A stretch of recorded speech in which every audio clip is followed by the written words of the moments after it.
Hey guys, notice I have a new backdrop for temporarily. You're gonna hear geese in the background.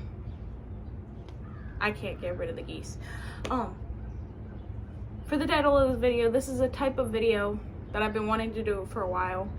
This crime isn't, if I remember correctly, this is about a family who owned a ryokan in Tokyo. But let's get into it. If you guys like this video, please give me a like, do some sort of comment down below, and tell me how y'all are doing today. And let's get into it.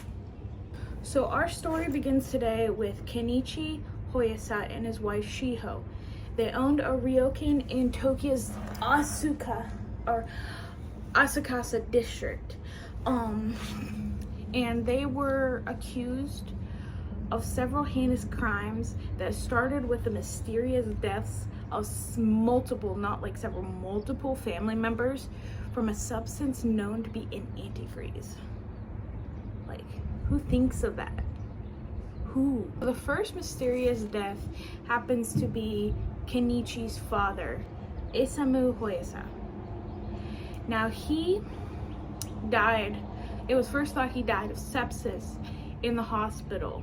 But later, they did some sort of like autopsy, and it found that ethylene glycol, which is in antifreeze, was found in him. And that raised suspicions immensely because, like, why would that be in the body? This happened in 2018, and this mainly caused suspicion because they thought it was natural until they found the ethylene, I mean. And then Kenichi had inherited land and an apartment from his father.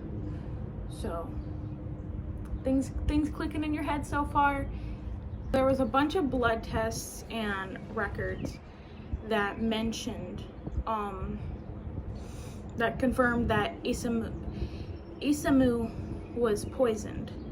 And then they went through the couple's records, both Kenichi and his wife Shiho's devices, and it showed antifreeze purchases as well as vague hints from their texts saying that Isamu should die. Like, if you're gonna be doing that, like, use cash, or like, you kind of like putting yourself out there if you're gonna commit a crime. So the couple didn't stop there. Later in 2018, this same year, in March, Kenichi's older sister, Minako, she died under suspicious circumstances, and the police didn't even think it was natural. They immediately checked, and she had ethylene glycol in her system. And so I don't remember why, but I'll probably mention later in the video. Both the couple was arrested earlier this year, like 2015 or 2025, and they spent 6 months in psychiatric evaluation, and they were finally held criminally responsible for both of those deaths so far. Those aren't the only deaths, so keep watching, please. This was a lot of hard work. I also wanted to point out, at the original time of their arrest, they were only being charged with her murder first, and then the rest of them.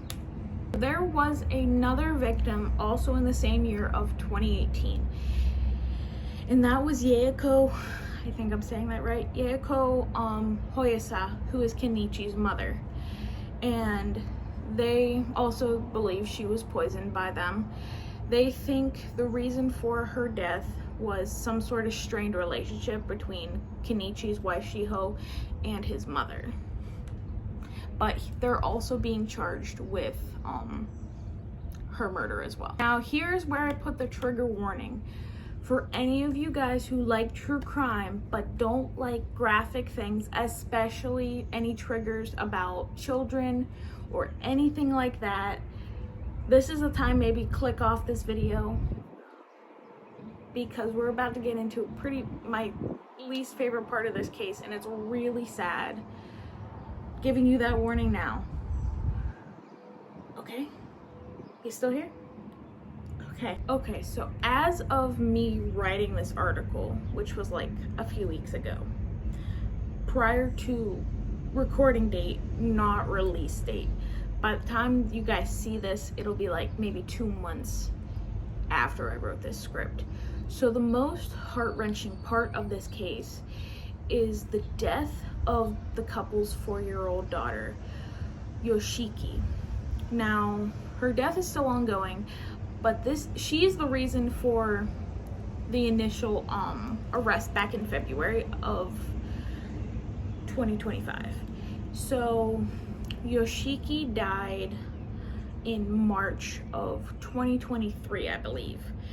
And obviously they found ethylene glycol in her system. Yeah, it's still ongoing, as I said. So for Kenichi Hoyosa and his wife Shiho, the allegations keep mounting.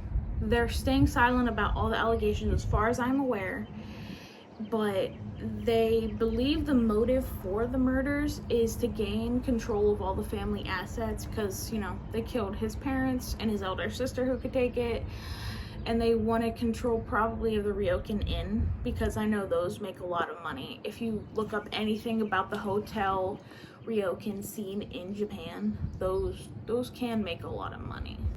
And so the authorities keep finding incriminating evidence against them, especially all the antifreeze purchases, incriminating texts on both of their devices. So they weren't smart cleaning this up. If you're looking at this in a non-biased, if you're separating the crime, the victims, and the killers, if you're looking at this in a non-biased form, they were very sloppy about it. They were vague about things in texts, but they were sloppy about it if they had wanted to get away with it, which good thing that they didn't, obviously. This is the end of the video. If you made it here, I'm so glad. I've been trying to come up with new videos that I've wanted to do for a hot minute. It just, you know, obviously takes a while to write the article and record it and edit it, all that. But I appreciate y'all that you ended here. So this video is a testament to what can happen when the human mind gets involved with greed and all that fun stuff. If you guys, which I doubt anyone watching me would have any information, but if you have any information, just contact the Tokyo Metropolitan Police. If you guys like this video, do subscribe. I plan on putting a couple of more cases that I've heard recently as of June of 2025, and hit that notification bell so you guys get my content. I put demo games out every Thursday at 3 p.m. and then I'm gonna start putting more videos out in a sequence base, but we'll see.